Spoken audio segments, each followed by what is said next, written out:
What's up, everyone? Welcome back to the podcast. Today we have on our J6 series Guy Reffitt. He's going to be joining us today and giving us his story on the J6, on what happened that day, and pretty much what went down on from beginning to start. John, what you got, brother? Yeah, so Guy Reffitt, man. We've been. You'll be our seventh interview. Just trying to get the stories out there, the truth, and what you saw, and everything else. Guy Reffitt is he did do time in the gulag. Say like Trump, the gulag. The gulag. And he did time in the gulag, and he's here to tell his story and what he experienced in the gulag and what he experienced on January 6th. So welcome, man. I appreciate you taking the time. Love the fucking shirt. Yeah, shirt, yeah, man. fuck him right in the B right there. Look at the matching hat too. So yes, sir. So welcome. Go ahead and introduce yourself the way I probably didn't do you justice. So go for it. Hey, my name's Guy Reffitt, and I'm a J6 defendant. I was the very first trial for January 6th, the very first conviction by trial. I had the longest sentence, 87 months. Oh fuck. Yeah, I did 4 years of that I did 4 years of incarceration before I was pardoned and released by Donald J. Trump. My fucking president, my brother. Fuck yeah. Yeah. Representing today the duplicity of life and the dichotomy that lives. That's awesome, man. I did see. I looked you up, and man, they ran you through the ringer, huh?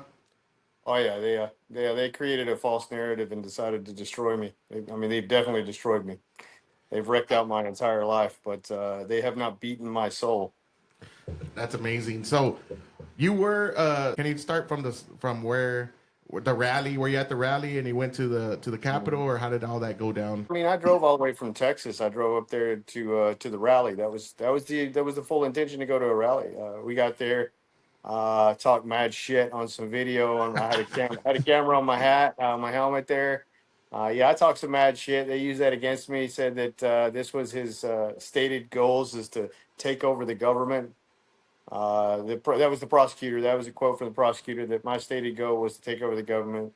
Judge Dabney Friedrich also she concurred on that my stated goal was to take over the government, and the government in my sentencing said that I had the means, quote, the means and the wherewithal to take over the government. Yeah, you think I'd be taller? You goddamn Texas boys, man. Can't take you anywhere. Fuck around and find out. Yes, sir. We finally we started. So you drove. Who did you drive with? Yeah, well, it was me and so there was a guy. So I was a member of the Texas 3 Percenters. I was the intel officer. I was the vetting officer. So my job was to check people, make sure that they had legit credentials, that they weren't criminals and could carry a firearm and be a part of the organization, and to be able to stand in front of a business and protect it if something happened in the community. That's the job. So my job was to check them. So the guy that rode with me was the communications officer. Rocky Hardy was he was a former Navy veteran, but decided in the end to take the stand against me and took the stand and became a witness against me and testified in trial. He was the only defendant to ever get the immunity of the government throughout the entire January 6th operation. And the Texas 3 Percenters, can you explain what? I think you kind of did, but is that still around, or how did that start off?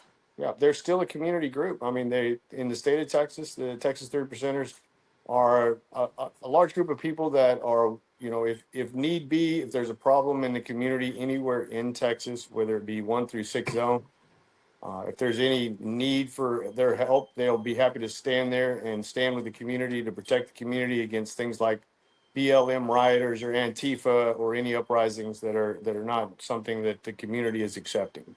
So they're willing to stand there and help them protect their own homes and their businesses. They stand for the community of Texas. Wow, I never even heard of the Texas 3 Percenters. And I'm here in Texas.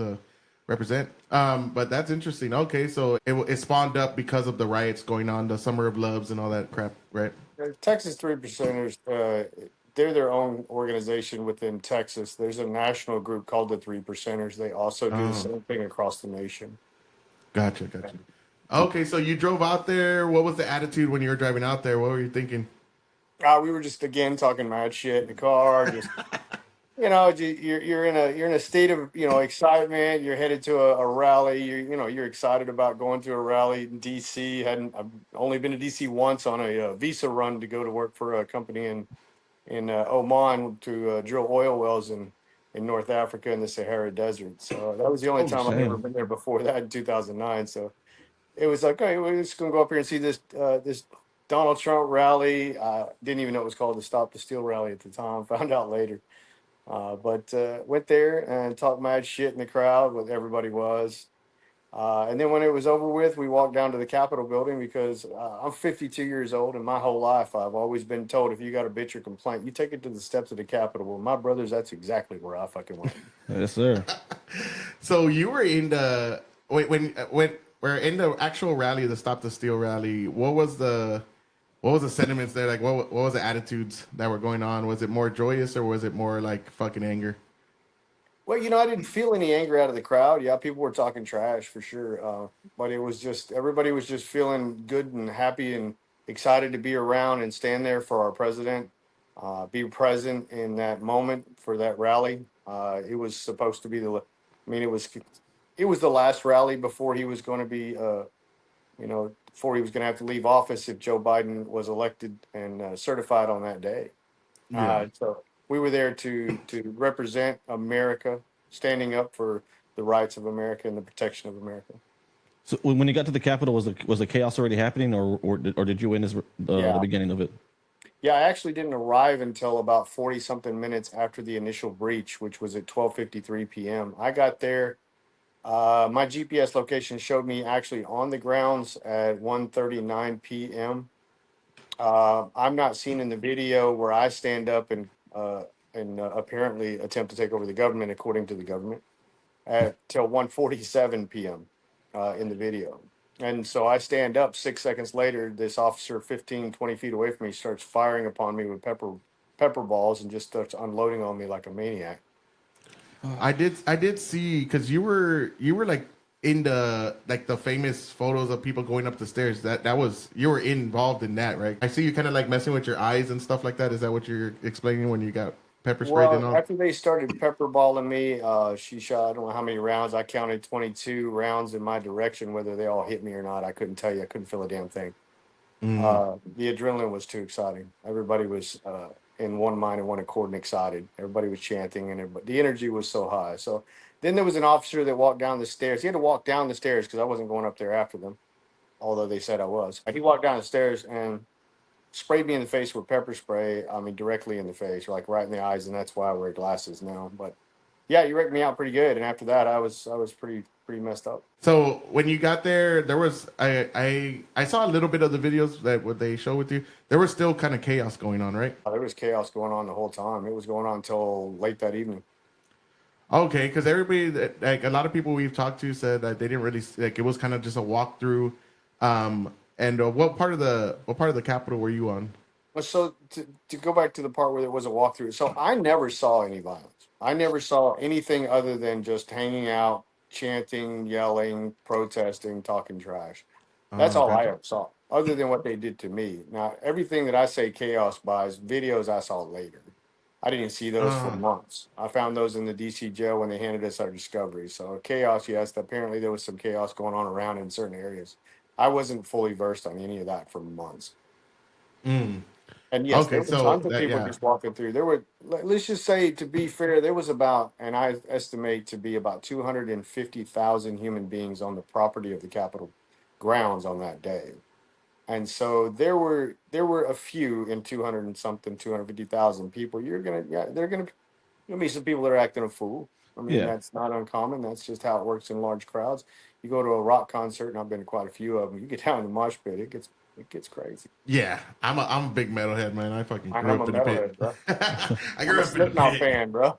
Yeah, Oh, there you go. you're gonna have those bad apples here every once in a while in those You're crowds. gonna have that in large groups, and I get Yeah. that those kind of happen. I didn't see any of that. Like I say, I saw none of that at all until months later. So when So you were getting shot at with the pepper balls and sprayed and all that, people weren't like there was no altercations like physical no, altercations. It was so everybody was just like, "What the fuck's going never, on?" Yeah, I never saw any physical altercations. I saw nothing closer than the 15 feet that I was from the officers. I never saw anything like that while I was there. No. Oh, okay. Did your eyesight get damaged from all that? Yeah, no, I have to wear glasses now. I used to have 20/20 vision. I can't read a document in front of me anymore. These are Holy shit. prescription. Unfortunately, they're dark because I ordered them tinted and not what is it, transitions like I had intended. Boy, the internet can confuse you when you order stuff. Oh, I bet. Yeah. Damn, so that's crazy. You were the Yeah. first one then, right? You said? Other than that, this is what I have to wear because these are my prison issue bubbles glasses. These are pretty awesome. Yeah, I hate these. Got that Drew Carey especially when look? the especially when the haters say, "Hey, look, it's bubbles." Yeah, it's not fun. Bubbles. Oh, that's what you said. Trailer Bubbles. Park Okay. Boys. I Yeah. fucking love that fucking show, I dude. love it too. Such a I good actually show. thought it was funny when I got called bubbles, but I do just like the glasses. So you were the actual first one, and how did that all go down? What did you do after the whole situation in the Capitol? Did you went back to a hotel, or did you get arrested there? So to be fair, I never went in the building. My first time in the building was not this last Monday, but the Monday before that. I'd never been in that building before. Only a couple of weeks ago have I been in there. Well, actually, no. Technically, it would have been last Monday. I walked in the Capitol building on a tour, first time ever.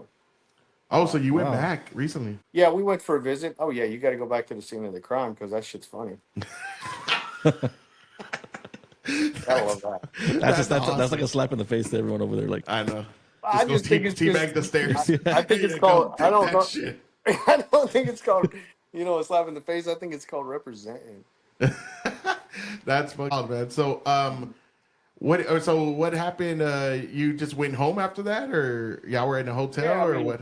How'd that go that's the down? fact. Yeah, after I was wrecked out with the pepper spray and all that stuff, when I could finally see again, I just turned around and went right back to the hotel because what's there to do? I mean, there's a protest. It's a protest. Everybody's protesting. They're doing their thing, talking, yelling and screaming and doing whatever they do. You don't expect anything. I don't see anything other than that. The cops are being cool. Everybody's doing their thing as far as what I could see.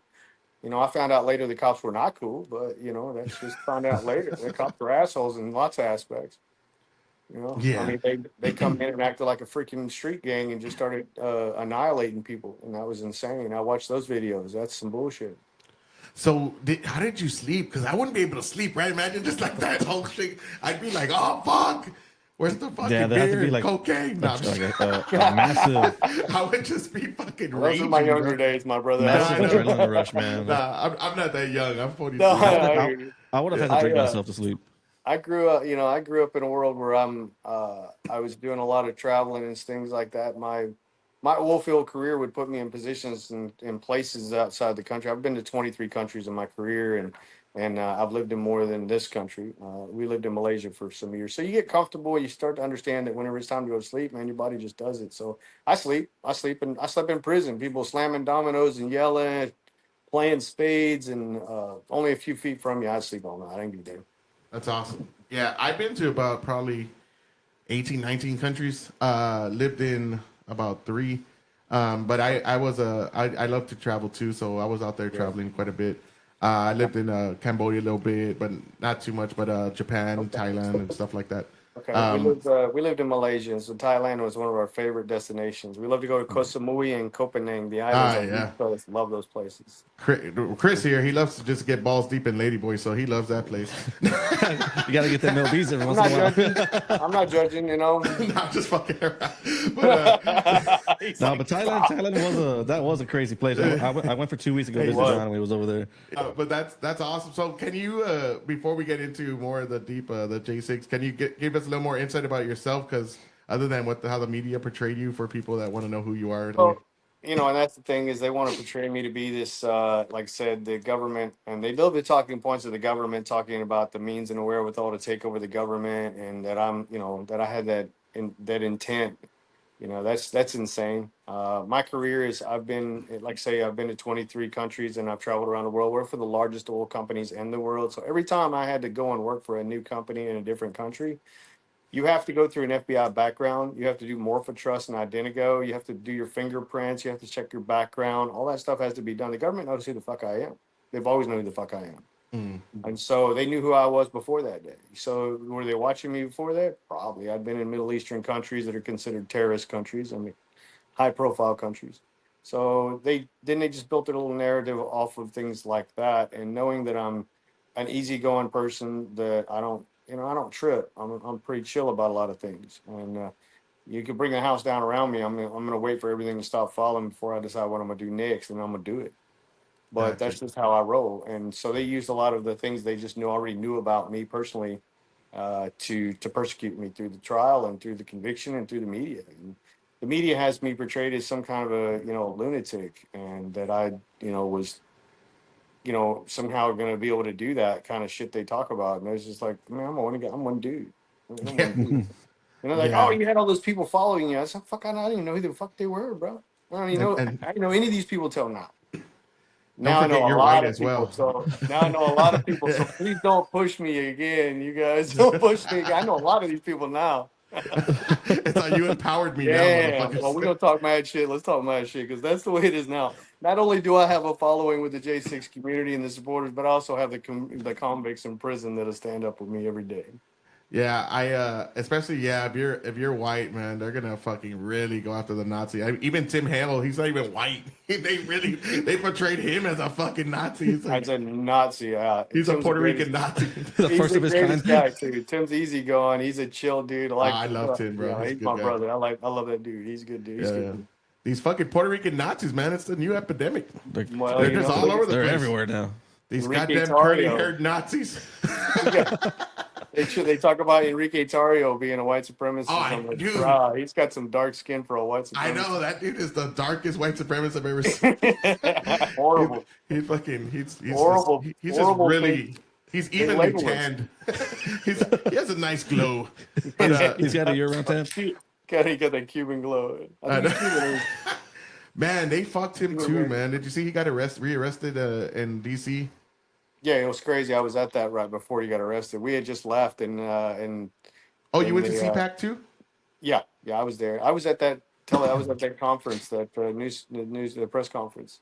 I was there earlier. Yeah, the girl that that did with the phone, and that girl that he had a problem with, she was calling me out at some point in that crowd.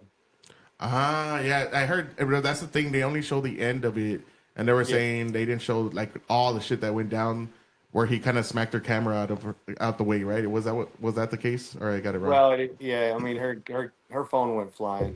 Yeah. Oh, I'm still leaving. Her phone was no longer in her possession at some point. yeah, that's shitty, man. So you were out there at CPAC with Jessica and Tim and all them as well, and Mike. That's awesome. Were you? So you got to talk to Steve Bannon? I did not. I'm not I'm an introvert, so I'm not a huge persona guy. And those guys, they allows a lot of egos in the J6 community. I don't got room for that. I'm not that guy. Okay. Yeah, Steve Bannon's a big ego guy. I like him just fine. I've never met him, but then you mix that with another big ego, and they all get to have their fun. I don't get in the way of that stuff. I keep You're my head just down. out there Gotcha. And we wanted to go to that one too. Yeah, next year, man, I'm going to CPAC. Oh, Fuck this. definitely. We're doing it in Texas next year. Oh, we're there, dude. 100%. What city? Probably Dallas. Yep, Gaylord, Texan, and Dallas. Grapevine. Oh, I thought you were saying Yeah. they were gay.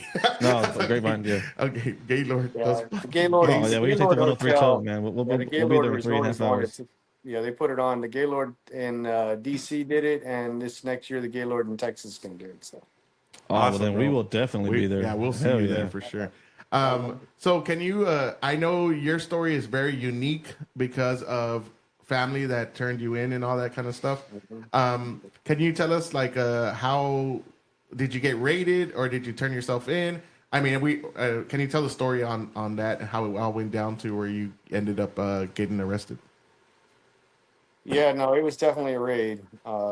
I wasn't expecting it. I mean, like I say, I didn't see that I did anything wrong standing up and protesting and getting shot and sprayed and leaving. I didn't, what do you gather from that as a criminal activity? I was like, well, I don't know. It was a big protest, whatever. So I didn't give a shit. Well, apparently my son on Christmas Eve, before we even went, had put a tip into the FBI that I was going because, yeah, I was like, so he went to a BLM protest because he's clearly not on the same political ideology as me. Mm-hmm. Yeah. Yeah, a little bit farther on the other spectrum. But he went to that, and he was like, he was upset about how they didn't get to do stuff. I didn't let him take the car, so he's mad at me. And so he decided, so he's gaslighting me. I said, well, I said Donald Trump's going to have this rally, and I think I'm going to go to that January 6th thing, and I said the worst thing a redneck can say holding a beer, and it said, watch this, hold my beer and watch this shit, which is usually not a good ending. And so I told him that. I said, well, we'll go to this protest, hold my beer and watch this shit. That didn't go well. But so he decided on the Christmas Eve to tell the FBI that I was going and that something big was going to happen. Apparently, he sees the future better than I do. Oh, okay. I didn't know. Yeah. I didn't know he did that tip beforehand. I thought it happened afterwards. Yeah. Okay, so 2 that's weeks before. wow. Okay, so they already had you in their fucking scope. They were watching me. Damn. So they were looking for you. Yeah. Holy shit. So okay. So go ahead. Sorry, I didn't mean. On January 6th, I'm when it's all happening and stuff like that. I mean, I was over there. I was messaging my kids back and forth. Again talking shit. And so my son sits down a little while, like I guess on that day, him and the feds got in touch with each other. They sat down in a coffee shop. My son turned over text messaging and things like that. And apparently they coordinated so that when I returned on the 8th, my son comes in and starts audio recording through his cell phone the conversation in the house when I arrived. And then a few days later, he turned that over to the FBI and turned over some more text messaging pictures from me with him inside my gun safe and things like that. He's basically the FBI and my son were coordinated and working together to incarcerate me. Oh, damn. Damn, man, that's tough, man. Have you ever read 1984 by George Orwell? I love that book. Yes. Yeah, it's one of my favorites. And Big Brother's watching, bro. Well, and you got The Spies too. Remember The Spies? Yes, that's right. Yeah, yeah. It's a great book. I always when I was teaching, I used to tell the kids all the time, you need to read 1984, man. You need to read that. You need to read that.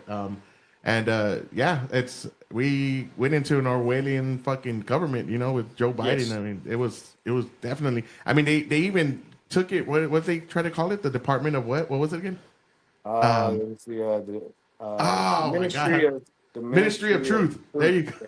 Yes, it was the ministry, which is insane, and it was so much backlash towards it. They fucking disbanded it like right away because it was just like, dude, are we for real doing this? And who's the one that knows? I mean, who's the one that's gonna portray the truth or not? It's crazy, bro. Yeah. So, how did that like, what was your feelings about that? Knowing like, oh, I mean, I got turned in by my own son. Like, how was that process? I didn't know about that until I got a call. He had done. So I got arrested on the 16th, right? So 10 days later, I was. That's when they raided my house. So on the 22nd, no one in the house knew that my son had done all that until the 22nd. That night, he was on CNN with Chris Cuomo, and that's when we found out. It was live, Oh, and he was proud where he was talking about how he had turned me in and how he was doing the right thing to turn in his father, which he fucking was lying, saying he was pushing over barricades and all that shit. I was like, that wasn't even me. I mean, he was building a narrative with them so that he could help them incarcerate me and send me to prison for the rest of my life if at all possible. I did see that segment about with Chris Cuomo. How, like, especially knowing you're an introvert and all that, how surreal was that to see your like all this shit played out with big names like Chris Cuomo, CNN? Like, how was that? What was that feeling like? It was interesting. Well, honestly, I thought, what the fuck is going on? How is all this even fucking happening? What is it? It's just shocking. Out of all the things I've seen in my life, and I've seen a lot of shit, I've been in a lot of places and gone through a lot of things, and I thought, what the fuck? Who does this? How is this even a real thing? I thought, to me, it almost seemed unreal in every aspect. I thought there's no fucking way it's happening. It can't be. So I constantly kept telling myself, I don't know why. I don't know what's happening, but it's got to be fine. It's got to be fine. Sure, it's got to be fine. This doesn't make any sense, so it's going to be fine. And so that was basically the first initial feeling was like, don't worry about it. It's going to be all right. I don't know what the fuck's happening. We'll figure it out. And 4 years later, we fucked around and figured it out. Bro, that's insane. Can you imagine That's just gotta waking up be- and seeing your fucking face blasted That's on gotta be CNN? like a gut, man. I don't know, man. Like a gut punch. Like what the fuck? I'm being blasted on TV. Like It's almost Yeah. Twilight. Doo-doo-doo-doo-doo-doo. Oh shit! I'd Yeah, be it like, was I hope. Twilight so Zone. so you just turned on the TV and that it was your son and Chris Cuomo talking about the lies they created on you. Well, no, I mean, it wasn't so simple as that for me. I was incarcerated when Yes. all that happened. I just Oh, so you're I already got to talk in. to my wife. My wife had told me, she goes, "You're not going to believe what just happened." And so when she told me, yeah, that's so I never even saw that video of that interview until 2022. Oh shit! Fuck. And I saw the video that he did recently when you were getting out, Yeah. which was that me and Cash Kelly actually reacted to that, and he really had some good things to say about you. So I'll send you that if you haven't seen it. But I love Cash Kelly. That's a good dude right there. yeah, That's my brother right there. That's my brother. he had a lot of good things to say about you, and kind of and he was very respectful when he was reacting to that because I didn't know who you were, so I had to hey, did you see this video? And he goes, I know that guy, and I said, oh shit, you know that guy? I know that fucking guy right there. That fucking guy, I know him. Yeah, and I said like, what do you? He kind of had some really good words of wisdom for your son, and it was like I said, it was very respectful, so that's really good. He's definitely a good guy, Cash. Yeah, he's a great guy. Straight I up really guy. like him. So, can you take us into the raid? How that went down? Did they drag you out, or did they break windows? Or how did that go down? Well, it's a good thing. Like my neighbor had his outdoor cameras on, and you could see them rolling up in the dark, the shadows and the SWAT van coming in, and so they were running with the rifles, pretty intense. We were sleeping at 6:30 in the morning, and we woke up to flashbangs. Oh Uh, fuck. Sat up, realized there were flashlights through the windows and laser beams and flashbangs going off, and God. my wife gets up, takes off, goes in for the kids. I'm getting up. I'm trying to put on a pair of pants. And my phone rings, and this lady with this really soft voice says, Guy, come to the door with your hands up. Just come to the door with your hands up. And I'm like, well, can you stop with the flashbangs? Because you're freaking my neighbors out, you know? And so I slid my pants up. I didn't even get a button, no shirt on. Walked through the house with my hands up. And there they are, front door. They got their rifles drawn, their laser beams, their handguns out. Everything's trained on me. And I tell them straight up, I got my hands up. I said, look, I'm going to turn around. And they kept yelling, don't move, oh, don't move. I said, well, I'm going to turn around so you can see everything. You shoot me, that's on you. And so I turned around and showed them that I wasn't armed at that time so they wouldn't fucking shoot me because you don't know these idiots. They're very Yeah, true. man. So that was pretty much how that went down. I mean, they would have drove through the front door. They had the boom down on the front of the SWAT van. They were headed to the front Yeah. door. The only thing that stopped them was there was actually a tree in the way to get in, so they couldn't. They'd had to drive over the tree, and I don't think they were able to do that. So That's great. And was your son there during the raid? no, Oh, no, so he knew already. he knew already. Yeah, I got you. yeah, he was fully apprised on everything that was going down. Wow. He showed up later that afternoon. Which was weird. Acting surprised, like what's going on? Now, Dude, very yeah. nonchalant, seemed rather irritated that he had to be there. Apparently, he had to show up to represent himself with the family, so that they didn't know he had did what he did. Gotcha. So did they? Was the media there as well? Like your local news stations or There was anything a like that? helicopter flying around the top of the house. There's video of that. The news, I guess it was. I don't know if it was the video from the feds or from local news, but there's video of them flying over the house. Mm. Man, I think it was like orchestrated, like in, Oh yeah, it's like the Griswolds. yeah. They Fuck. fucking raid the Right. Get down, motherfucker!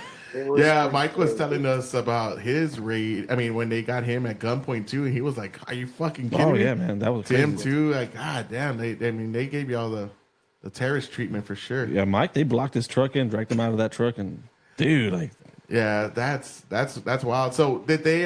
So after that, you go to jail, right? And are they just flying you around the country as well, doing the diesel therapy as well? Yeah, so I did. I was at 9 facilities. I did 17 moves. I was actually I spent a year and a half in the DC gulag, and then when I was finally convicted and sentenced, and I got headed to the Bureau of Prisons, and I did 3 months there before they yanked me back out of there. The government, when they raided my house, they grabbed a homemade it was a fuel filter that I had created into a suppressor. I had made it myself. It was homemade, so it was a suppressor. They grabbed that. They sat on that for two years. They waited 2 years to even indict me on that. Because that creates a higher sentence if I get convicted of that charge. It puts me in a different category under the sentencing guidelines. So it would have been a lot more time. So they did that, of course, lawfare. That was the weaponization. They played the game with that on purpose. So in order to do that, they had to pull me out of the Bureau of Prisons to go stand trial back over in Eastern District of Texas. So then I'm back in a county jail. I'm sitting in a county jail for a year in a 20 by 30 cell with 7 other inmates, which we never left except for to walk out and get medication and walk back in or something like that. So for a year in that 20 by 30 box. And then I moved there. I went to about 6 months up into Oklahoma facility. Then I moved back down to Texas when I fired my attorney. And then back up into a different county jail in Oklahoma. And then up to DC for the resentencing, which she only took off 7 months of my sentence. And I cussed her out and the prosecutor in that.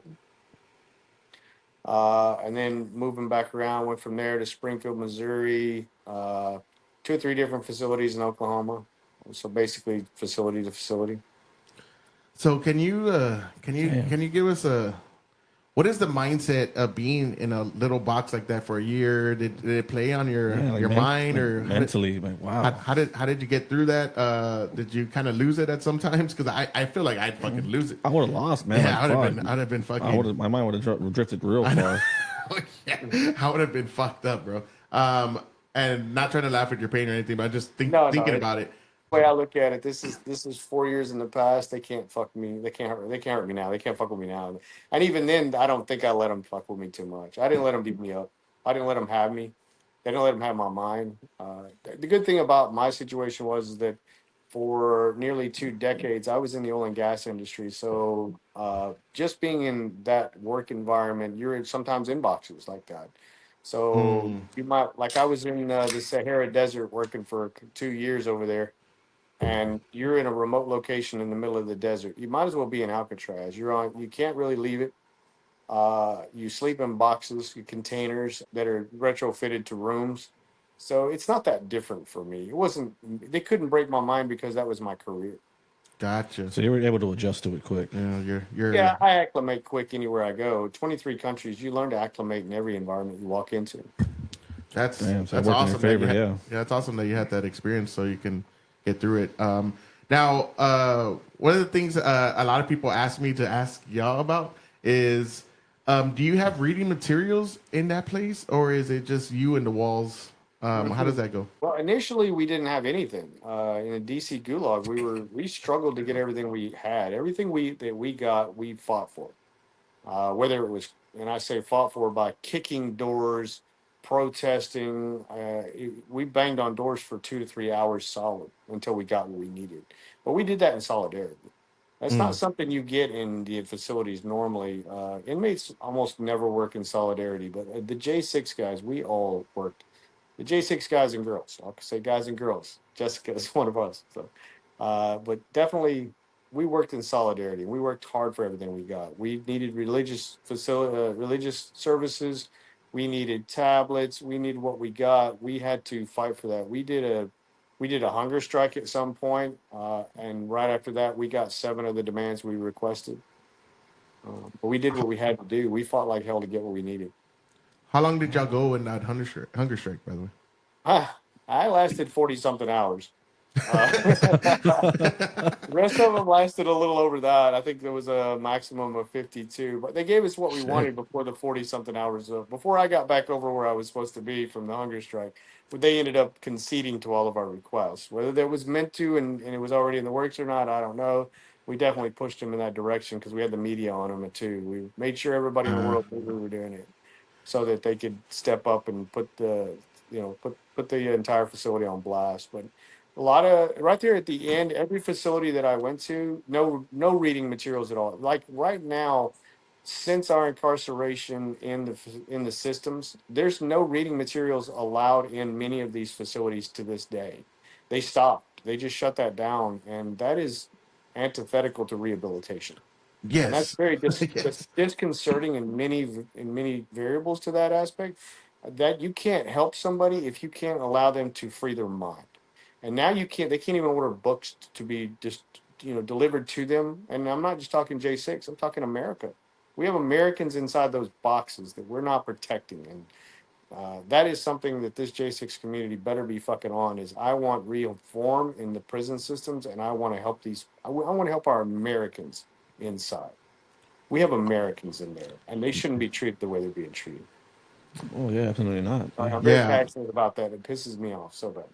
Yeah, that's insane because I never would have thought that. I would think like they have libraries, like shit like that. I know when I was in county jail, we could get books and read and stuff like that. So I was just about to ask, is that only for y'all? But you said it's the entire prison system, right? So the facility that I was in before I went up for my resentencing is Okmulgee County Jail in Oklahoma. It's a small county jail, and they had a library before I got there. They had books. You could order books from the outside world, and you could have them sent in. When I left there, and I was putting the jail on blast for this specific reason, among the myriad other, is that there's no library. The two chaplains quit over them taking the library from the facility, and they can't order books to have them distributed in. And they're taking the books that are in the facility inside the pods, and they're confiscating them as contraband now. So they have no reading materials. That's terrible, dude. They're not even allowed to. I mean, they're allowed, from what I understand, to order a Bible, but the chaplain. It took me almost a month to get a Bible when I requested because they didn't have it. Damn. It's I just want to say, Chris, if we ever get in trouble together, I'm probably not gonna be the best on a hunger strike. Oh, I know. I'll be like you'll 2 give up hours in. I'll be like, my fat ass can't do it. I'm You'll sorry. be like 10 minutes in and you'll give up. Give me a spread. I need commissary money. But to be fair, Chris, the conversation earlier means you'd be a great seller. Huh? Say it again. So the conversation earlier says that you'd be a great seller. Yeah. No, that. I just realized what it took a while to sink in. There you go. You got to reel it back a minute. You got to reel it back, and you can be a good little selly as long as you sleep on your belly. Ooh, shit. Yeah, we got jokes in prison. We got. Oh yeah, you got to. Man. Yeah, when you're in the worst situations, you got to laugh your way through it. That's the only way. One of my favorite sellies was Big John. He had the greatest hugs. Now, why'd they call him Big John? No, I'm just It's how My we wife saw him was in like, the "Did you showers. stop telling that joke?" I was like, "He was a big guy. Great hugs." That's cool. Not cool. So, No, don't hug me in prison. I don't like hugs. that's cool. I don't know what to say to that. That's pretty cool, bro. Yeah, cool. I used to Cool tell story. a joke about. I used to tell a joke about the first time I got raped in prison, and it hurt. So, what was the DC? They call it the DC Gulag for a reason. Can you kind of give us an insight on the treatment there? Were you singled out for being a J6er? I've heard stories from other people, but I'd like to hear your interpretation of it. Yeah, we were. I mean, they hated us.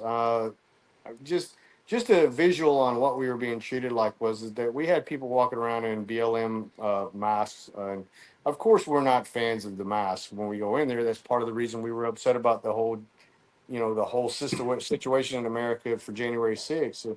And they're coming in and provoking us into frustrations with BLM masks and calling us, insurrectionists and white supremacists and racists and attacking us in different aspects. But we were also, anytime we left the actual unit, we had to go with cuffs on a belly chain with shackles on our legs, and we were walked through the halls that way. Now, we were walking past inmates that were DC inmates. None of them had all that on, and so we were treated as the terrorists they claimed we were.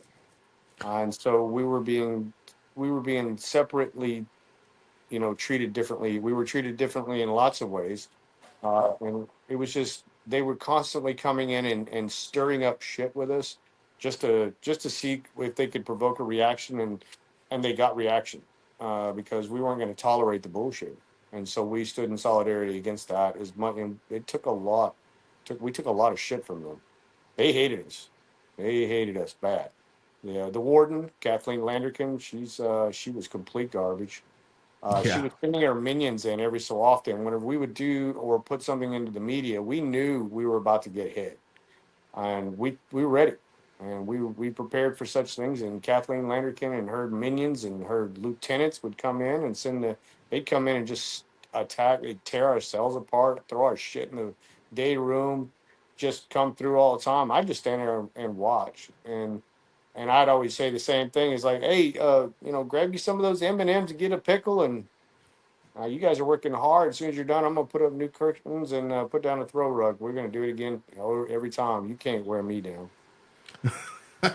So that's now the people that you're talking about with the BLM mask and stuff like that, are those other inmates or are those guards? Those were guards. Oh, okay. So they went in with BLM until they're Shit bags, yeah. antagonizing you. Knowing that we're not, it's not about whether Black Lives Matter. Black lives do matter. I mean, I think Yeah, all right. lives matter in lots of aspects. Yes. That people misunderstand the interpretation of that organization, which also took hundreds of millions of dollars and stole it from the Black lives. So how much do they really matter if you're assholes about the money you stole? Black Lives Matter as an organization is a piece of shit. They even have in their charter that they took down that they were trying to nuke the fucking family, the core, the nuclear family. The nuclear, yeah, they were trying to get rid of the nuclear family. Sorry, I was getting a brain part there. I was like, where are you going with this one? But yeah, that's definitely just Marxism and just like Maoism. Like what you went through, like turn the family against each other. Because who's the fucking God in that situation? It's the state. The government is God. The way they see it. And it's terrible, man. I people don't understand, especially they need to read about the Chinese Revolution. When Mao came in. You need to. America really needs to sit down and read Stalin and Hitler and Zedong. I mean, these people did exactly that. They used the youth. They indoctrinated the youth, and the youth rose up against the people, and they took over. And communism was bred from Leninism and Marxism, and that is what they were building here, and that is what we're here with a big fucking hammer to destroy. Yeah, So when people say, Bolsheviks and "Hey, all what's that. Donald Trump doing?" Donald Trump has come in with the biggest fucking hammer you ever saw. Oh, Now goddamn right, yeah. It's a big old fucking orange mushroom hammer. Looks like a Mario game. Getting ready to This mushroom stamping everywhere he goes. But yeah, man, it's true. I mean, because kids are the most impressionable, man. Like, if you really want to, start a revolution, you start with the children because those are the ones that are gonna, they're gonna have you have the biggest impact on kids because they're easily manipulated. And adults, it takes a little more time. But I mean, the way we look at it now, these adults, man, they're fucking worse than the kids. I mean, they just see once MSNBC, CNN, little segment, and The View and all that, and they're just clapping like seals. Like, oh yeah, that's exactly what it is. Like, you fucking idiots. MSNBC, what a garbage organization. Oh yeah. If they're still even actually showing their idiot faces on TV after the end of this year, I would be surprised. Oh, bro, it's insane. Now they're coming out saying that all these news stations now, Doge is exposing that they were getting government funds from USAID and all this other shit. So yeah, and it's true. Like, you see, they have that clip of all these stations saying the exact same talking points. It's just like in unison, yeah. The same script. And it's so crazy. Like, how do you not? That's my thing to people. How do you not see what's going on? How do you look at this and be like, that's normal, like, yeah, everybody has the same thought process and the same buzzwords, the same fucking everything. They're all goose stepping to the same media corporation garbage. Yeah, it's just fucking all in sheeple, cadence. all marching in lockstep to their own demise. They've been doing that since 2016. Yeah. Oh, dude, it's crazy. Well, they're so exposed now. That's what's really hurting them is that now you take the keys of power away from the left, and you can see what they're doing to themselves now. Now we're showing them what they've been doing through all of us, and some of them are starting to fall away, but a lot of them are they're just still walking that goose step cadence. They won't stop. Well, especially when you take their money away. Well, and that's what Elon Musk is doing. But one of the things I would funding. say is showing somebody that all they've ever seen and they've just been a big part of, because it's like a cult. I mean, it is a cult, but it's Yeah. like a religion to them. So when you show them, hey, these are all lies. Like there's good people on both sides. When you show them, they just won't accept it because they can't. Like in their head, they're like, I've built this whole persona for so long, and they just can't go back and say, nah, dude. Like they can't say I was wrong. Like fuck, I was wrong. That was They created a false reality, man, and they're just living in it. They can't get out. You can see like people like Charlemagne and all these idiots that are out there. They expose them to the truth, and they kind of like, oh yeah, that's fucked up, and then they'll go right back and revert right back to their old talking points because they just can't. They can't like go that full length of, yeah, the Democrats have been lying to you for a long time, and they just won't accept it, I guess. Well, when you look at Hollywood and it's not hard to see who is going to be on the left. They'll typically have the sycophants for Hollywood will typically be the ones that you'll find on the left. And Hollywood is a fictitious environment. Hollywood is a place where people live that live false lives. So whenever you're Yes. looking in your adoration is towards people who are even real in their own lives, then your own life doesn't seem too fucked up when you're not being real with yourself. Yeah, I used to live in San Diego, and I would go to LA quite a bit. I used to stay in this hostel right across the street from the Chinese theater, and the people I met there are the weirdest fucking people because they were just fake, you know, like they were just really fake. They had these stories, and you could tell when they're telling us. Yeah, have you ever met somebody and they're telling you a story, and you could just tell like that's not a real story. In prison, I heard them like that in prison a lot. Oh, I can imagine, but and you're just looking at them like, I know you're lying to me, but I'm just gonna sit here and listen to it, I guess. Yeah. And yeah, so one of the things I do want to, did you ever have any physical altercations, or did you physically get hurt in any of the jails or in DC Gulag or anything like that? I did not. No, I didn't have Okay. any situations like that. No, I mean there was a small altercation between one of the J6ers and me, but we did 35 days in solitary in the hole. I'd say solitary confinement. We did 227 days of solitary confinement just being in the gulag. But then me and John Mellis actually went to 35 days of actual shoe time, which is the hole. So other than that, no, I didn't have any problems.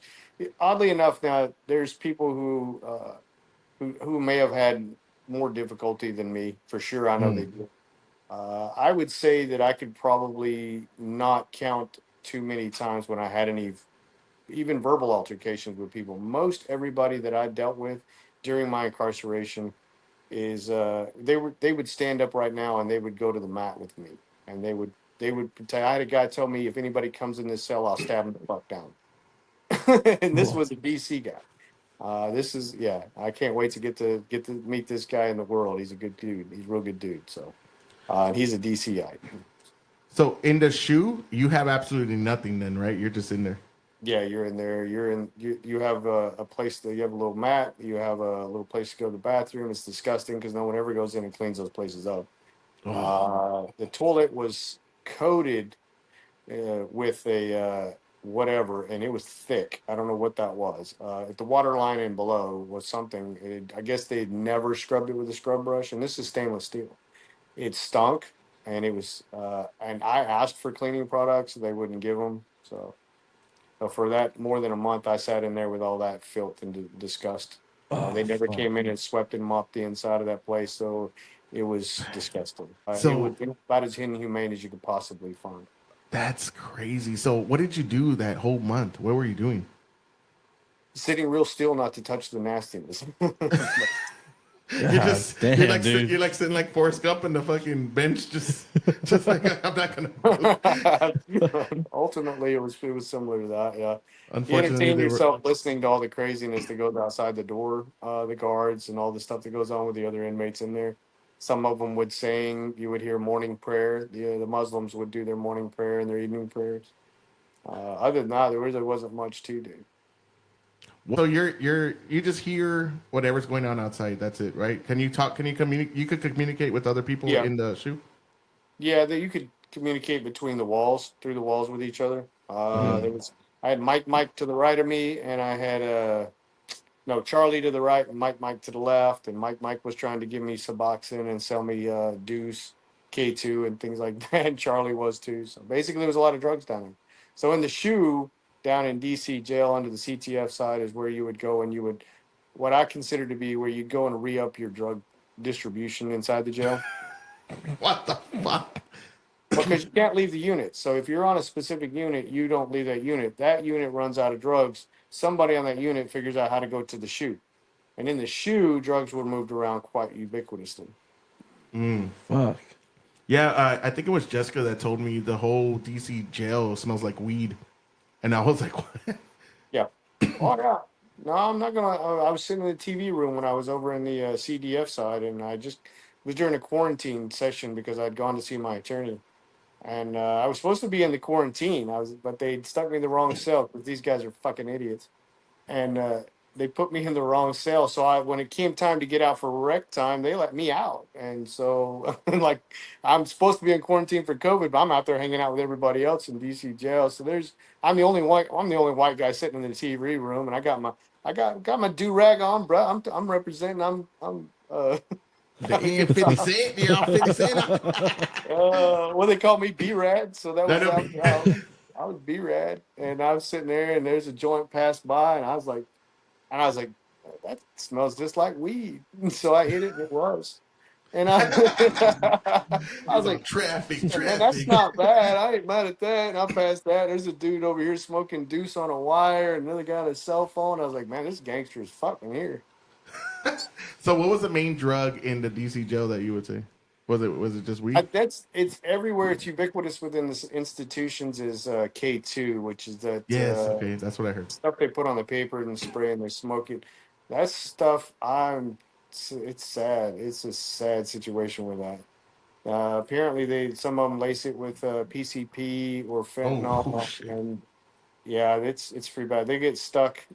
Like, we got to wait for them to shake back because they're so messed up. And some of them are it's pretty messed up stuff. Pretty messed up. Dude, I've done a lot of hallucinogens in my life. When I was a kid, I used to, I was a big Hunter Thompson, Timothy Leary kind of guy. Jim Morrison. Hunter Thompson. Yes, I have a tattoo of him right here. I have the too rare to live, too rare to die. Big fan. So I was like very into stepping into that, like, walking that line of insanity and sanity. Like I want to see that living realm. life and learning things. Yeah, and there's no way. And I used to do a lot. Like I'm talking hundreds of hits. Like as 16 years old, there's no way I would want to do a fucking hallucinogen in a cell like that, dude. I would go crazy, bro. Like I just can't even comprehend why somebody would want to do that. Man. The walls moving enough in your own home. Your walls move enough in your own home, but whenever you look at the walls in a prison cell, you could just your imagination could just imagine the things that are actually on that wall that could fucking move, and it would be bad. No, that's a bad situation. So you have you don't have a bed in the shoe, you just have a mat. Is that correct? It was a concrete block. So yeah, so it was just basically an elevated concrete block, and you would have a mattress that's about this thick that once you laid on it was about this thick. Yep. So basically you were laying on the concrete slab. Did they change that out, or it was just it never leaves that cell? No, well the mat moved around with me. That came with me from the from the unit that I was on. I was able to bring it. Some of the so to be fair, some of those officers in DC jail were actually good to us. You could tell people who were more on our ideological spectrum as far as politically went. You could find them. They were sparse in DC jail. Once I got down to the Texas area, even though they had to lock the door and incarcerate me, some of them didn't like it.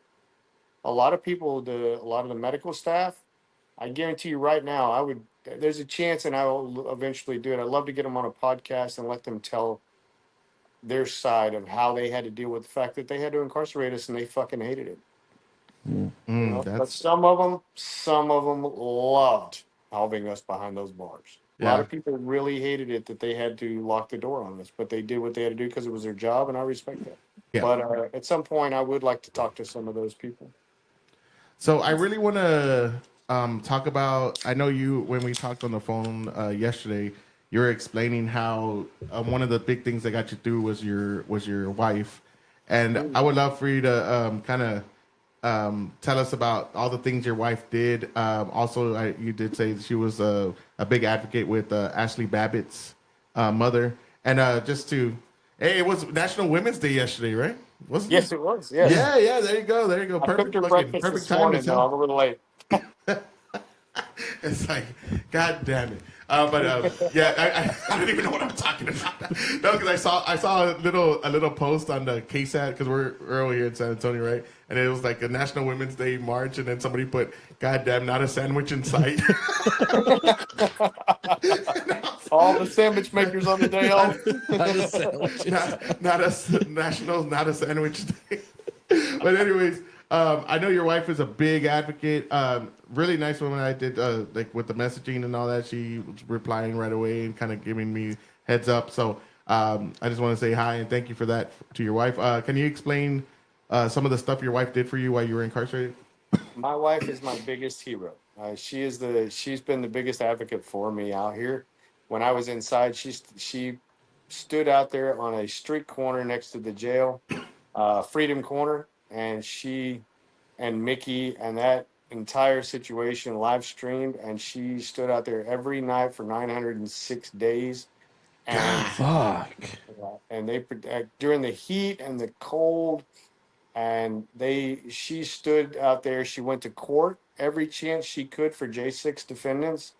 She was there for sentencings, for trials, for hearings, to let everybody know what was going on in these federal courtrooms. How bad they were treating Americans and J6ers, and absolutely violating our rights. But you don't get cameras in federal courtrooms, which is horribly wrong. But she would stay in there, and she would sit in there, and she would take notes, and she would go back out. And that night, every night, outside the DC jail, she would get a chance to explain what the federal government was doing to the J6 community and the defendants in these trials and hearings. And she was letting everybody know. She's my biggest hero. She's been the biggest advocate for us. Without her, I feel like without her, I'd still be in prison, because she kept us on America's mind every night. So every night in that jail, we would sing the anthem every night at 9 p.m. And when she came out there, they set up speakers, and we would call out to that vigil, and we would sing the anthem over the phone, so that it'd be broadcast in that vigil on Freedom Corner. And that would be blast out and live streamed to the nation, and not just the nation, but around the world. On Freedom Corner, we had Donald J. Trump call on Freedom Corner, and he was on those speakers, and he was telling everybody to stay strong, that he would take care of it. And this was in 2023 that he called. That's crazy. Wow. Damn, my wife would have just went back to Japan and said, "Hey, you fucked up." Whoops! I can't believe he did that. See you later. Well, you should have known better. So sorry. Real sorry. My wife is a different one. She's definitely a different breed. She stood extremely strong in an amazing time. I couldn't ask for a better wife and a partner in life. She's amazing. Dude, that's gangster, bro. That's like legit gangster. You better right not there. fuck that up. Hell no. No, because she might fuck me up. You know, she's a toughie. I don't mess with her. She's scary. Yeah. She's scary. She's scary. So I do want to say, so your wife just picked up and left Texas to move to DC, obviously, right? She did. So how did that decision go down? I mean, did you tell her to do that? She said, "Fuck it, I'm doing this." Well, she was a manager at Kohl's department stores, and she kept saying, "I don't know what to do. I don't know what to do with my life. I don't know what to do without you." And I said, "Well, the only thing I know to do, honey, is to get involved in fields, find out something you can do with this situation." And so on August 1st of 2022, the day that I was sentenced to 87 months, Ashley Babbitt's mother, Mickey Withoff, was in the courtroom for that sentencing and that trial. And so Mickey was a huge J6 advocate, and she decided that she would do a vigil outside the jail. And so her and Nicole, they jumped in together. They met each other in that courtroom and said, so they jumped in together, and they had stayed in the entire time. Mickey and Nicole were inseparable for that entire time. Mickey's gone back to California, and Nicole is back here in Texas, but without those two working together in concert, I don't know how this could have ended in a different. you couldn't ask for a better team. Those two, amazing, amazing.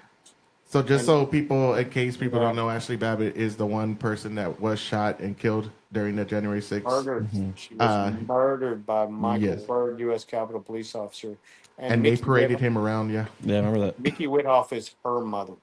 So Mm. that's why, Mickey she has such a huge stake in all of this. And Mickey is an amazing person. And I love Mickey so much. And I will not rest until Ashley Babbitt's murder is justified. So there's no J6 and no justice in J6 until there's justice for Ashley. Mm. Were you near that area? Were you in that vicinity or no? Like you never No, seen her or met her before? I'd never met her before. She was not, I was on the northwest stairs. She had gotten to the house chambers before when she was shot and murdered in that area. One of the reasons that I take such a huge stance with Ashley Babbitt, for one, it is an absolutely unjustified situation, and that was murder. And but I watched thousands and thousands and thousands of hours of video from January 6th through evidence and discovery. And one of the videos that I had to watch and hated watching.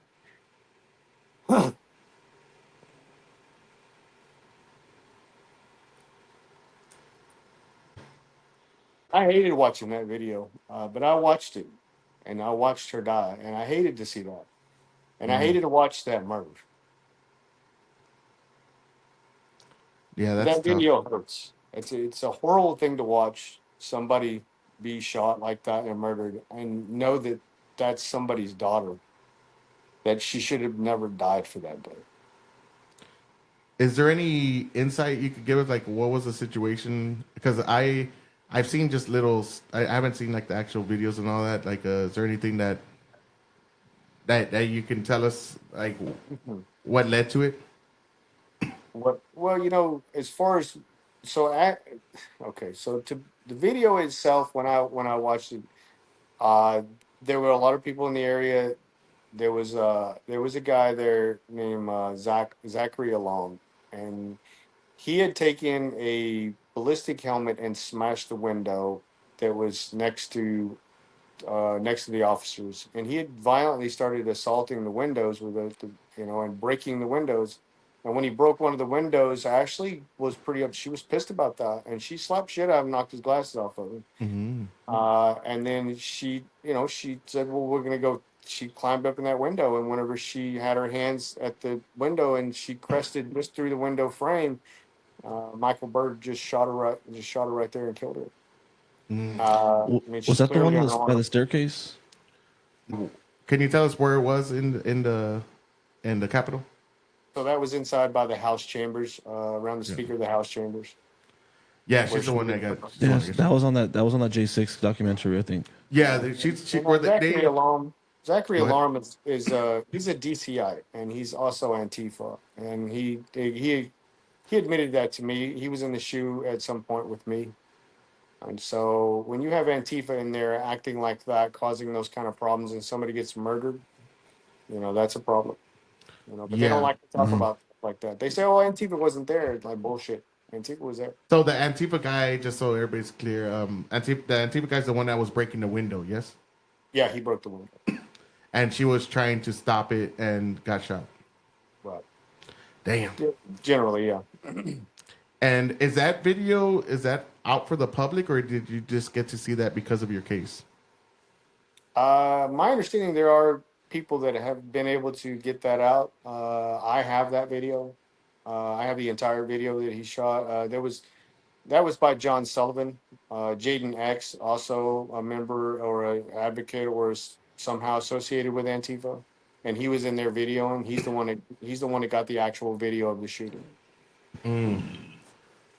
Damn. So you would what would you say a big majority of people were Antifa? Did you kind of sense it in that and during that time?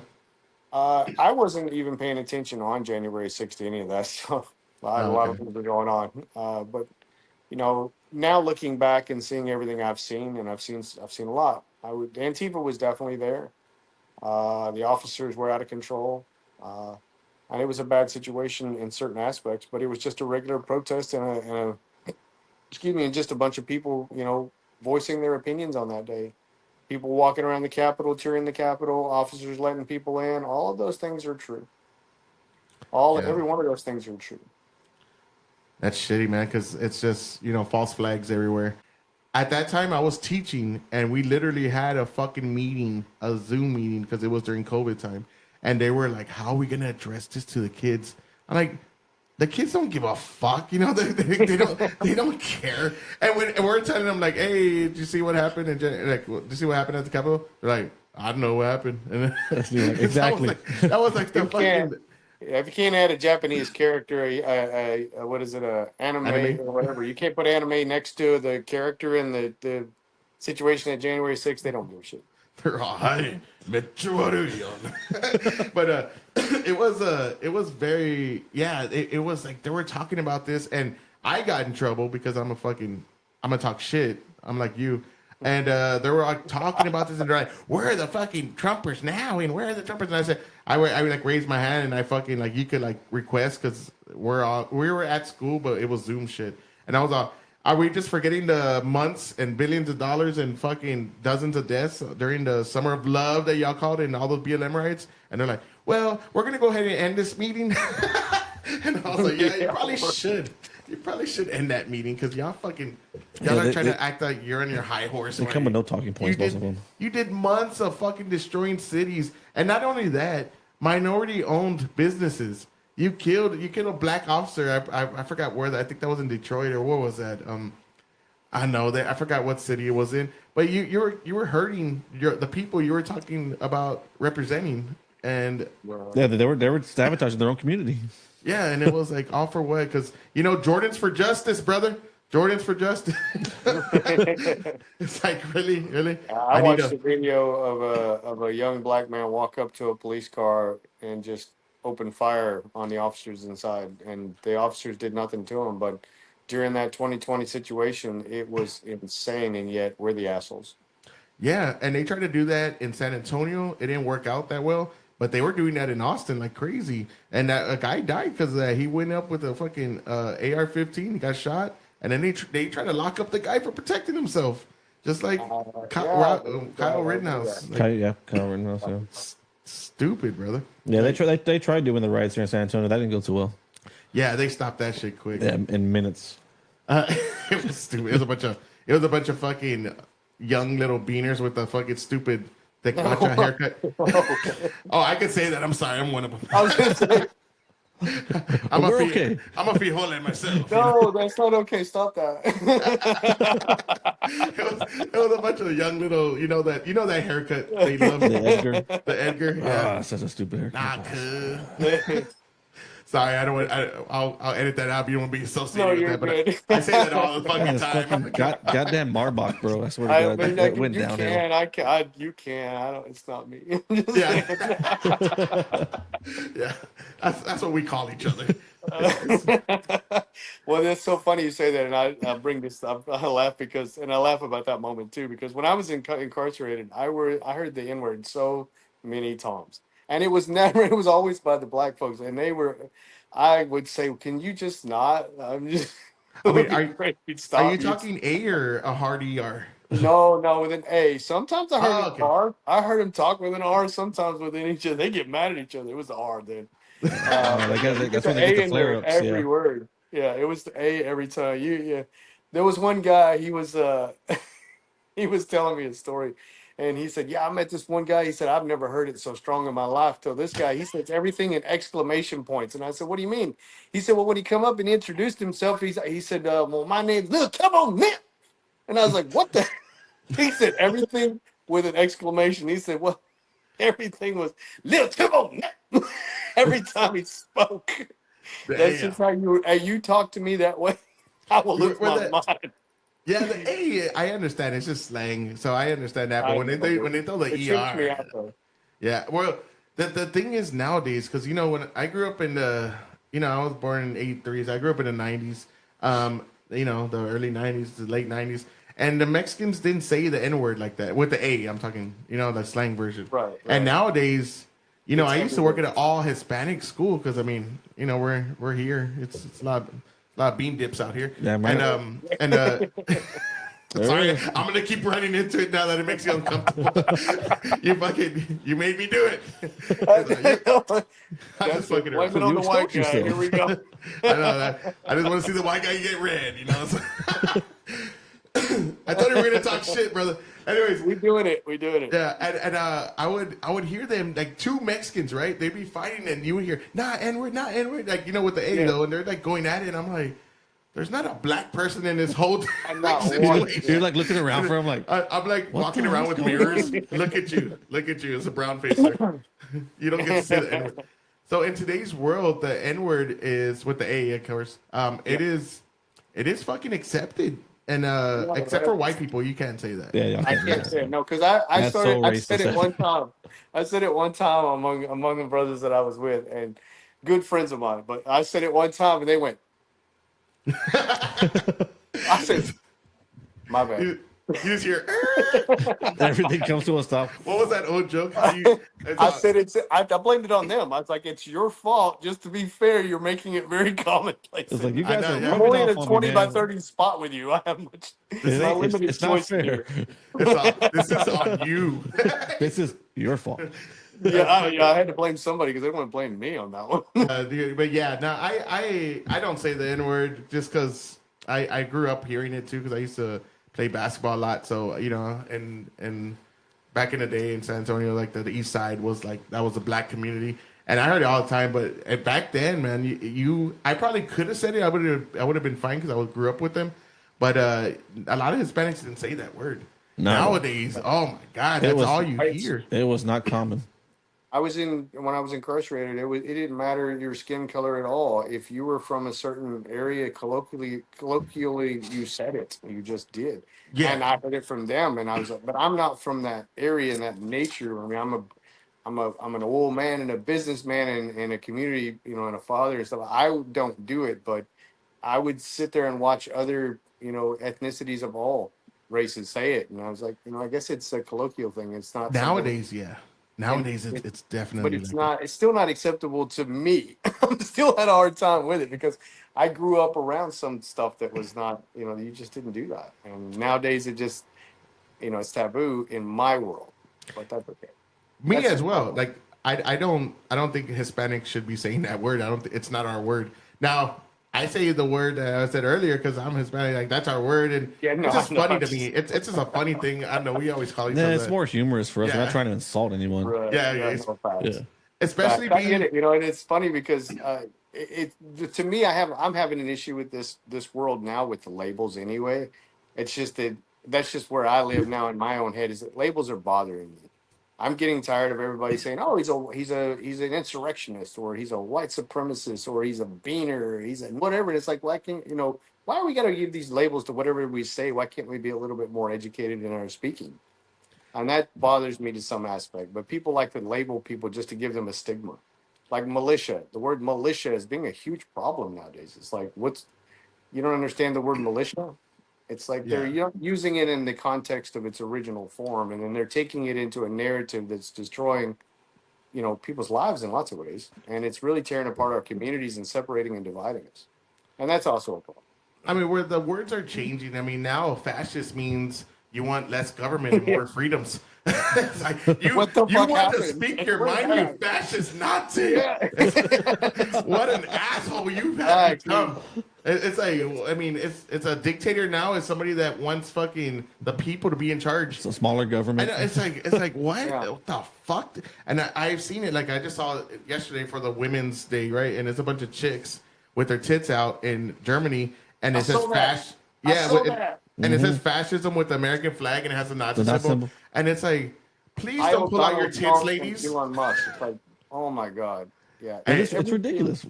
It's antithetical to the principle of what the initial foundation of all of it was for, and it's completely antithetical to that. And they're running off of this as an actual platform. It's like, I want to extend an olive branch to these people, and I want to say I support you busting out your tits and fighting fascism. and some of them were nice tits. I'm not. They mad were, at yeah. tits.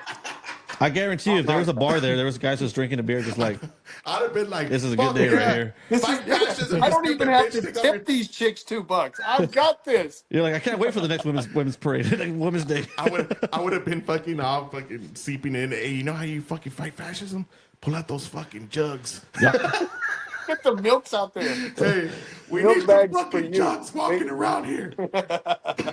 Ah, dude, I love it. I'm like, show your tits, bitch. Fuck it. Let's do this. Do it. Yeah, y'all should do it. That's a good idea. You know what? What's really sad is the tits were nice, but the faces were not so good. That's usually how it well, works sometimes. Yeah. I mean, you know. well, I mean, they're liberals. And they're complaining because it's their body, their choice, but nobody wants to make that choice for that body. that is a good one. That was good. Oh, dude, I know some of these, that powder puff girl, that my body, my choice. It's like nobody's touching you. I don't even think you know where your gash is.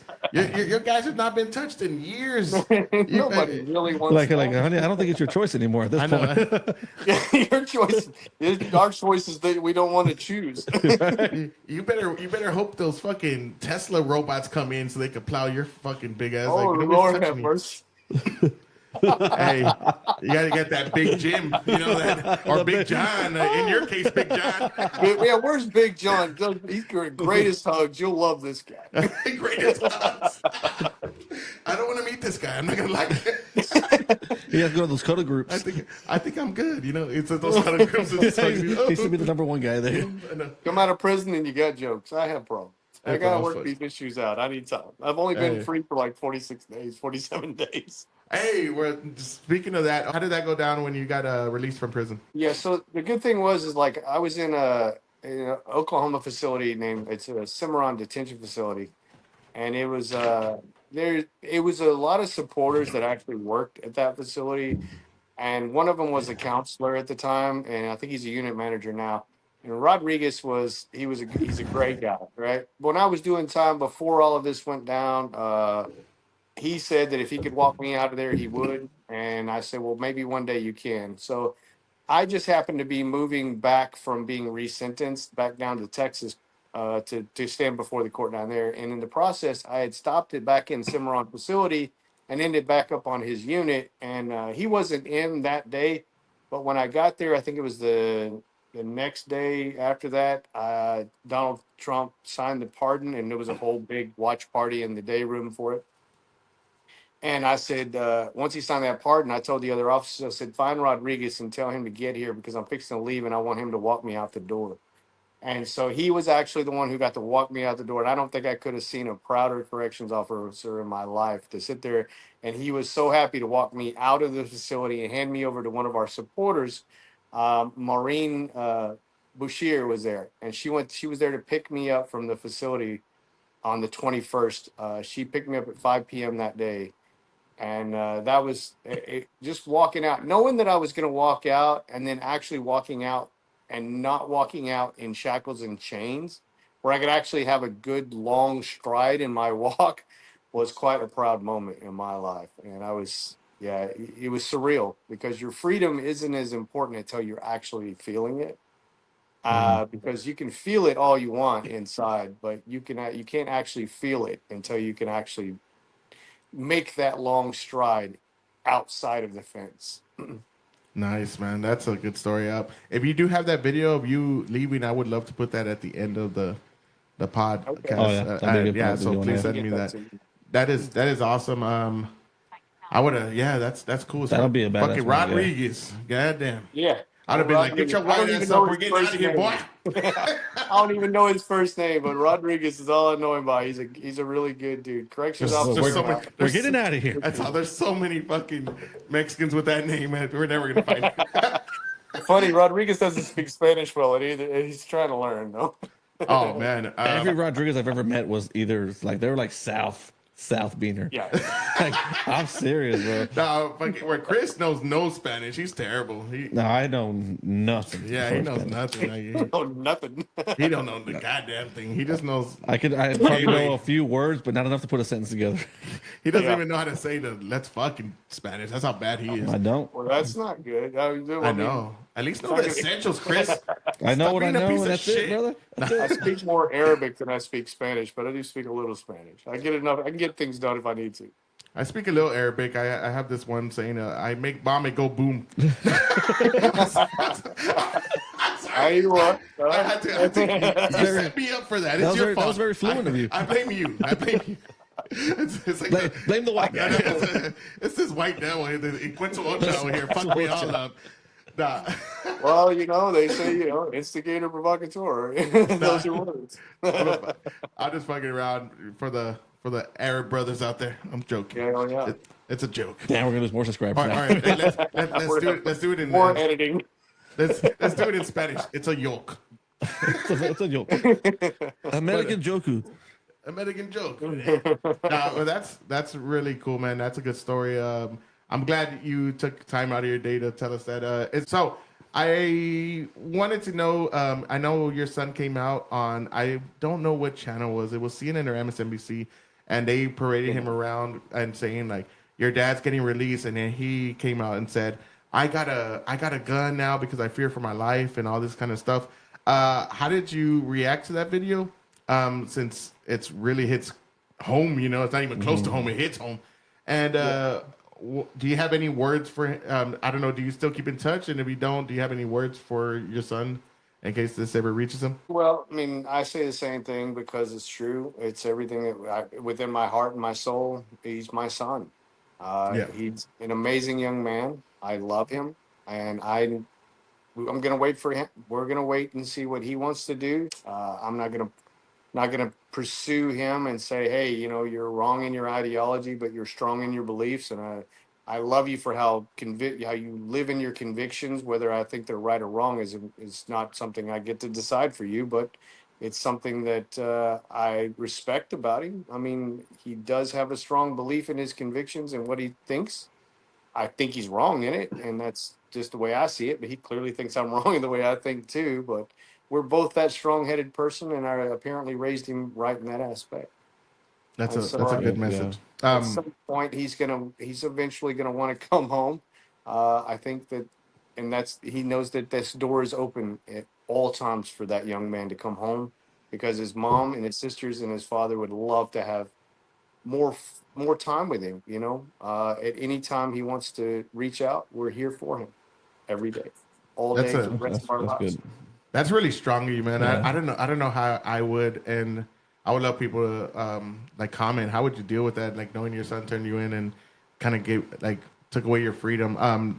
That's hardcore, bro. That's a lot to even now talking about it. It's a lot to take in. Yeah, it's a lot to take. That's why I'm like, wow. That's a lot to take in. And did you watch that video where he was saying that he had to purchase a gun because he felt that you were gonna come after him? I did watch some of it. I could, it's hard to watch things like that. And Imagine. looking back, and I try to avoid some of these videos that I actually see just moments of. I hear about them occasionally, but I did watch a little bit of that. It still shocks me a lot. I feel like there's a bit of a psychosis within it, a lot of psychosis within it. I have problems with the way he's seeing this. For him to be running around parading a gun after talking all the garbage about me and my guns is absolutely confusing. But that's, that is not far from what I consider the left to be, is very confusing. Has he And been is out very of far left. has he been out of contact with the entire family the entire time? He has been off and on contact with his sisters, Okay. and occasionally with his mother. With Nicole, not so much lately. There was a falling out between her and him and his girlfriend or boyfriend or whatever his significant other is, because that person used to be a female and is now going by he and him. I don't understand all that.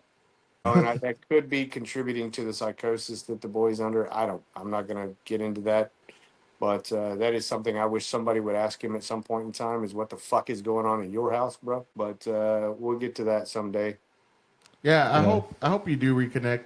I got kids, man, and that has to just, I mean, that would destroy me, like knowing my son doesn't want to even speak to me, and that's hard. I can imagine all the stuff you're going through with on top of that, on top of like you being locked up and doing all this shit, you got this going on and family separation, all that kind of crazy stuff. So that's tough, and I hope things start to turn in your favor, and hopefully, it's like getting people out of a cult, man. Like eventually, like Scientology and all the other shit going on. Like once you get them out, you're gonna have to like get him out somehow and find a way. But hopefully, he does get out of that leftist cult. The universe tends to level out in time. It just takes time. But I did see your daughter had said something about like she wanted Trump to do time for the January 6th situation. Is she also like in contact with y'all, or does she still feel like Trump was at fault for anything that went down during that day or anything like that? That's my youngest daughter, Peyton, and she and my girls were not specifically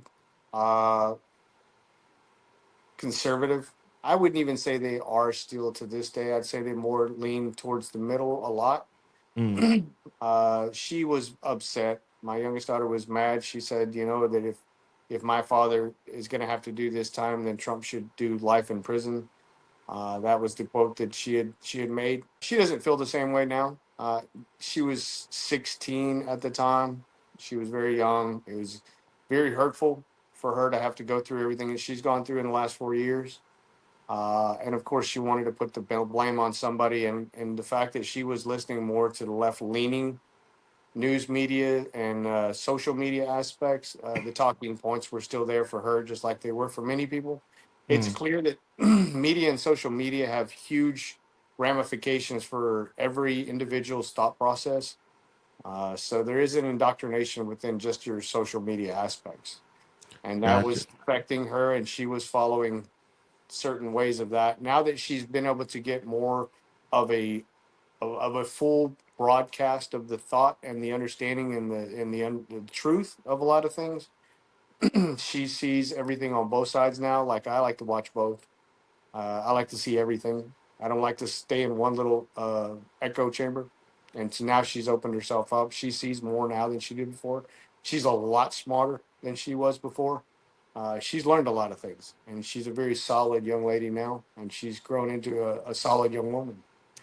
And so she seems better now than she used to. Okay. That's understandably so. I mean, if my dad went to prison for something, I would say some shit like that. Like, oh, what the fuck? Yeah, young emotions will take over. Yeah. And for me, what the fuck is wrong with you people? Yeah, definitely. So, and it wasn't like attack on your daughter. I was just like, I know that's one of the. I just like to see because I see both sides, and like the left will use that. Like, look at his own daughter says this, and I'm the same way. I like to look at some of the both of the realms of the political spectrum. But to be honest, I could only take so much of the left. Like if you listen, it makes you want to vomit after a while. Yes, I'm just like, you live in a different world from everybody else, so I'm just not gonna listen to you, motherfuckers. But I still like, I still have some like, let me hear what they're saying, and with respect to your daughter, that's definitely something. Your dad's going to prison. You're gonna have some kind of. She was pissed. Yeah. She was understandably so. She was gonna get somebody. That girl gonna get somebody. She's like, everybody's going down this motherfucker. I'm taking all y'all motherfuckers with me. You don't fuck with my kids. My kids, they got me when I'm in the free world, and when I'm not there, they gonna fight. They gonna fight shit. The way your wife is that you explained earlier, I mean, apple don't fall far from the tree. Hell no, in this case. And that's awesome. Like, respect to your wife for doing that for a lot of J6ers and just people that are like, giving voice to the people that normally don't have a voice. Yeah, that's amazing. Never surrender. We're Americans. You gotta fight. That's a great story. I'm glad you took time to tell us. I know you're busy and you have a lot of shit to do, so I don't want to take too much of your time. I do want to say, Guy, I thank you for coming on the podcast, and you're welcome here anytime, brother. I would love to get your take on more things. There's a lot of stuff going on. I would love to hear, because I feel like we can vibe pretty well. Love the ones that just love to joke and talk shit. Open up and everything, yeah. I like to talk a lot of shit, as you could tell. I like to take my moments in part and parcel in my... But I like to have a good time. I wanna go balls deep in everything I do. That's the only way to do it, man. The only way. I like to. Yeah. I'm coming in. I'm cream pieing. You're gonna come out leaking, because that's the way I do. We live full throttle, man. Full throttle all the way. All we- gas, no brakes. Yes, we, sir. we Latinos, we have a lot of kids because we don't pull out. But no, man. Is there any last things you want to say to people that don't that you would love to express to anybody? Well, I mean, honestly, the only thing I know is that me and my family, we have struggled through a lot for the last 4 years, and we could use any help we can get from America. We have a Gifts and Go account out there called, Nice. you look it under Refit Recovery, and my ex account is at Guy Reffitt J6, and so you can look me up there. Same thing on Facebook is at Guy Reffitt J6, and if anybody in America wants to help out this Refit family, try to get back on our feet because we've lost everything. We would love for your help. Like I said, givesandgo.com, Refit Recovery, and everybody in America, stay strong, fight on, and remember, this ain't over. I said the same Hell thing, man. yeah, I was man. like, we won the battle, but we haven't won the war yet. And these That's right. motherfuckers, when their backs against the wall, man, they're gonna come full force, and they're not gonna let up. I mean, Elizabeth Warren's over here in Austin, and she had a big crowd, and I'm like, Oh, no. but it is the Republic of Austin. They don't even. People's Republic They of can't Austin. even fucking do breakfast tacos right in that place, dude. But Well, let's take that place back too. We can take it back. We just have to want it bad enough. we are a small podcast, but we're trying to build up and stuff like that. So apologies if we don't get the traction that you're looking for. But I definitely want you back on if you're willing, just to talk about like some political stuff going on. Hell yeah. And that's up to you. You could give me a call and let me know. Reach out and we'll get together another time. Maybe we get my wife on. Oh, dude, I Oh, would love that'd be to talk to great, you. man. That'd be great. I just would love to talk to your wife and hear like all that mindset that she had and like, fuck it, I'm going in, man, and I'm gonna do this shit. Yeah, those nights, all those nights right there, just fucking going at giving it. her voice out, man. That would be great. I would love to get her take on a lot of stuff too. So definitely keep in touch, and we will be going to your what is it? Go Save. I forgot what it's called now. What is it? Gifts and Go account. Gifts and Go. Gifts and Go. Yeah. So we Okay. just did one yesterday of Eliel. Eliel, and he's doing the same thing. And we'll definitely put your Gifts and Go and your Twitter. I mean your ex. Sorry, fucking Elon. Goddamn. He fucked me all up. We'll put your ex on there, and for the people out there that want to contribute to Guy here, go ahead and go to the bottom of it, and we can you could go ahead and help this family out, and just contact you in any way, and that'd be great. Anyways, go ahead, Chris. Get into these. All right, guys. Thanks for joining the podcast here with Samurai Blitz on the J6 series, headlined by John. Guy, thank you so much for being part of the platform, brother. You always have a platform here. If you know anyone who needs a platform, tell them to hit us up in the comments, brother. And we really appreciate your time. All right. Thank you so much, gentlemen. Yes, All sir. right. Y'all take Have care. a good one, man. Thank you, Guy. All right, I'll hit thanks, you up guys. soon. Here he comes. Here he comes. Yeah, you got transports in that gate 1 with 5 males.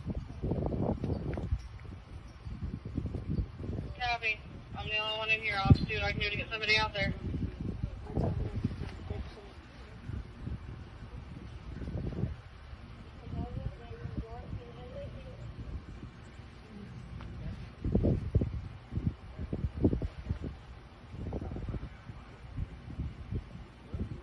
Here he comes, guys.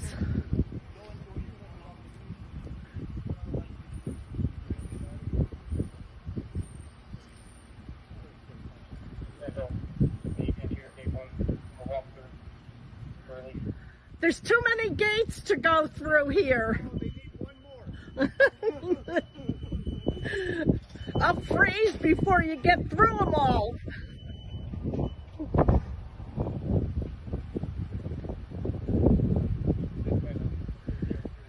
Here it comes.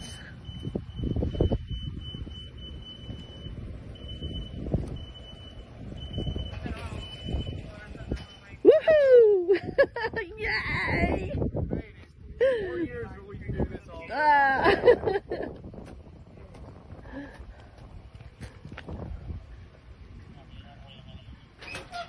Say hi to your wife. Hi, baby. Look, I'm walking He's out. even dressed up for the occasion. Free man. I'm free man. You take care of yourself. I'm so proud of you. You too. I'm glad to see you back. I'm not coming happy. back here. If I come back here, it's for other reasons. Stay blessed. Pleasure to meet you, Roger. You take care of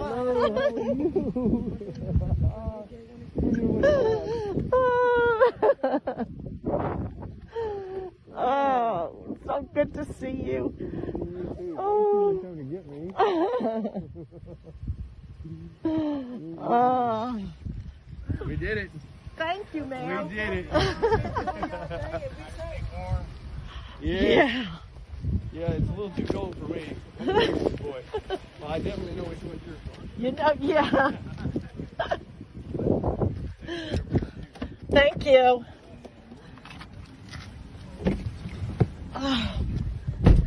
Back on this side of the Woo! this side of the fence again.